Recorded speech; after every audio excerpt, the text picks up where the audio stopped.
I'm redoing this video because it's been viewed over 6 million times. This is Tennessee onions. Here we go. I'm going to use 3 pounds of sweet onions for this. I'm going to peel them and then slice them nice and thin on my mandolin, about 1/4 inch thick. It's very important that they be uniform, and you want them thinner like this so that they melt and are silky and not crunchy. I'm going to toss them all together so that I break up all of the rings, and then we'll make our spice blend. It's going to start with 2 teaspoons of salt, 1 teaspoon of black pepper, 1 teaspoon of smoked paprika, 1 teaspoon of granulated garlic, a teaspoon of dry mustard, and then 2 teaspoons of brown sugar. You could either use light or dark brown sugar, it doesn't really matter, and a 1/2 teaspoon of cayenne and 1 teaspoon of fresh thyme leaves that are stripped. And then we're going to mix that together, and then we'll toss that on our onions.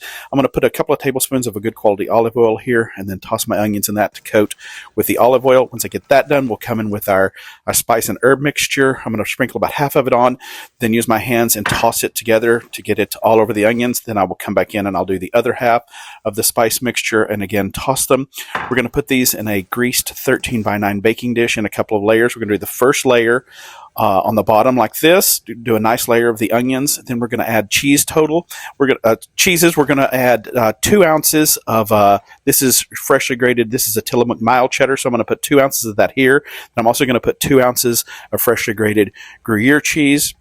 So that's 2 ounces of cheddar, 2 ounces of Gruyere. Then we're going to do another layer of onions on top of that. Once we do that layer of onions, we'll come back in and do another 2 ounces of the Tillamook cheddar. You could use sharp cheddar if you wanted to, and then the other 2 ounces of the Gruyere.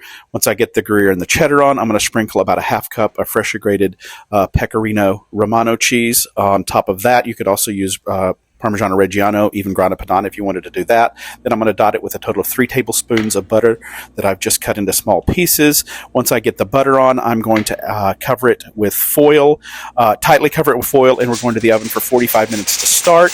And then we'll take the foil off after 45 minutes.